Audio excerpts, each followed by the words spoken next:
оқушылар, бүгінгі семинар тақырыбымыз маңызды элементтер және олардың қосылыстары бөлімін оқытуда ойын технологиясын қолданудың артықшылықтары мен кемшіліктері.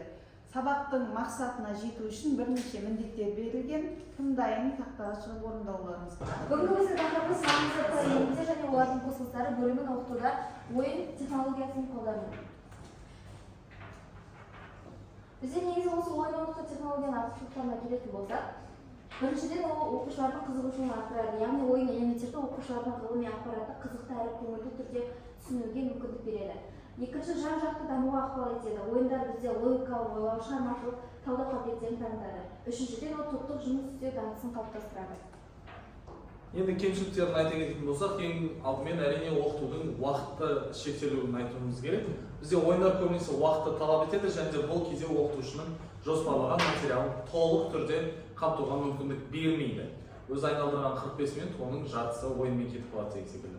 Барлық оқушылар бірдей тиімді қабылдамауы мүмкін. Бізде кейбір оқушылардың қабылдауы дәстүрлі түрде жақсырақ, және материалды түсінуі, сондықтан ойын кей кезде бізге кедергі болуы мүмкін. Және үшінші кемшілігі ол бізде техникалық және ресурстар мәселелері. Бізде ойындарды жүргізу үшін арнайы құрал-жабдықтар, ресурстар немесе бағдарламалар қажет болуы мүмкін. Енді осындай ойындардың бір айта кететін болсақ, ең бірінші платформамыз ол бізде Genially платформасы. Бұл жерде бізде интерактивті презентациялар, викториналар, хронографиялар мен квест ойындарын жасауға болады. Жалпы эстетикалық жағынан тартымды және инфографикамен жақсы үйлеседі. Так, енді мынау бізде Genially платформасы. Бұл жерде бізде ойындарға қарайтын болсақ, өте көптеген бізде шаблондарымыз бар, және де әр шаблонның өзінің бір атына историясы бар. Мысалы алатын болсақ, мына жерде мына шаблонда бізде неден қашуымыз керек, заводтан қашуымыз керек. Мына жерде бізде виртуалды реальностьпен келтірген деген секілді өзінің бір историялары бар. Бүгін біздің істеген ойынымыз міне. Енді осыны бір өтіп көрейік. Старт батырмасын басамыз.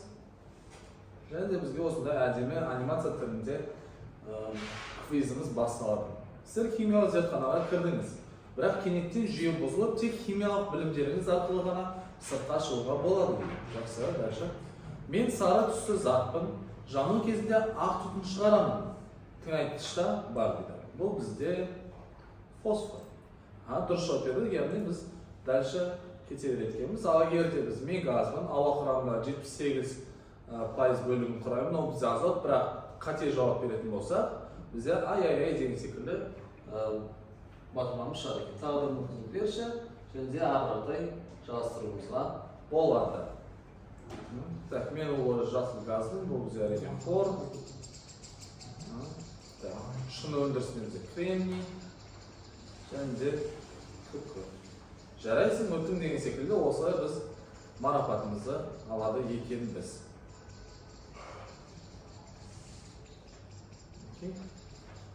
Келесі платформамызда Кинкит. Кинкитте бізде қызықты геймификация элементі бар, оқушылар қайталап жаттығуға ынталы болады.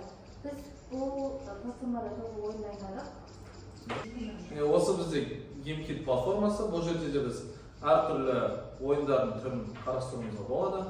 Айтсам, мұнан осы көрейік.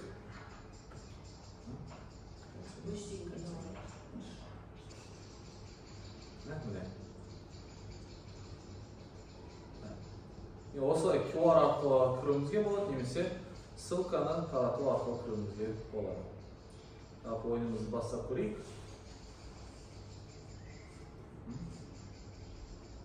Бұл жерде біз осындай кішкентай персонаж ойнаймыз.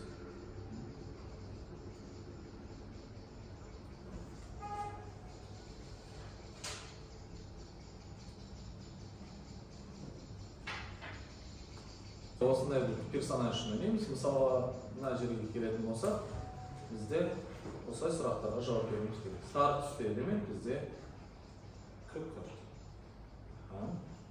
Дұрыс жауап берген үшін бізде именно осы жерде не беретін? Кремний қосылысы қай салада жиі қолданылады? Шыны мен құрылыс саласын қолданады. Өзімізге керек кезде осылай өтіруімізге болады. Бәнде именно осы ойынның несі біз былай балық аулайды екенбіз.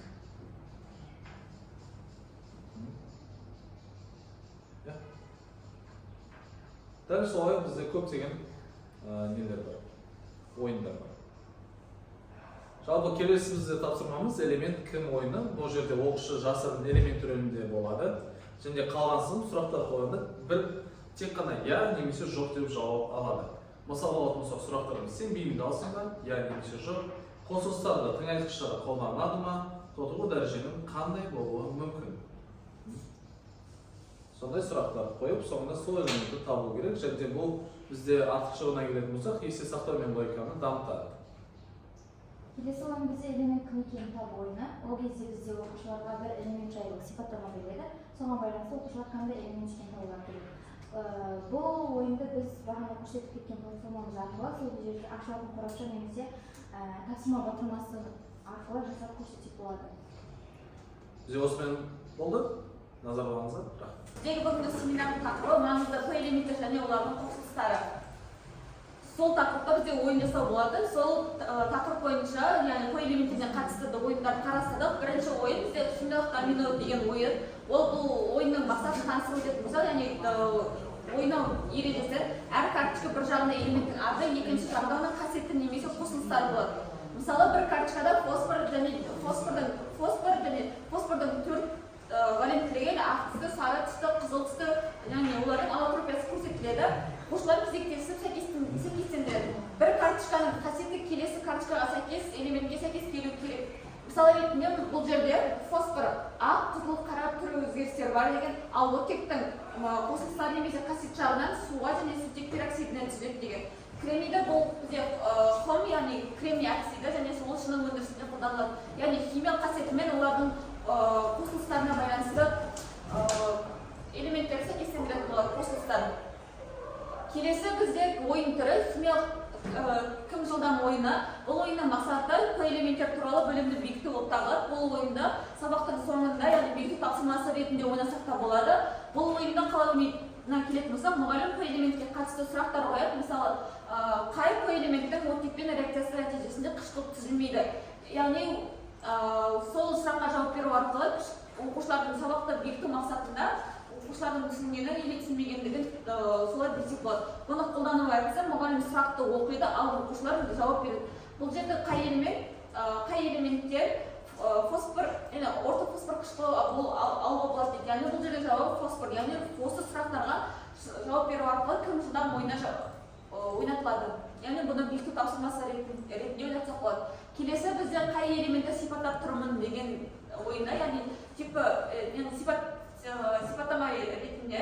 Бұл ойынның мақсаты элементтерді сипаттап үйрету, яғни олардың химиялық қасиетін қолдануын, физикалық қасиетін пайдалану арқылы оқушылар П элементтерін сипаттап айтатын болады.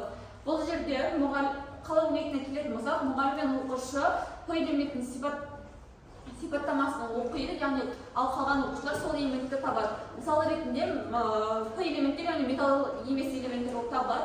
Сол кезде бір оқушы айтады, мен металл емеспін, және де мені тыңайтқыш ретінде қолданылады, ал оттекпен жанам, фосфин түзе аламын. Оның жауабы фосфор болып табылады. Бізде келесі ойын сәйкестендіру ойыны мақсаты П элементіне оның қосылысын немесе қолданылған сәйкестендіру болып табылады.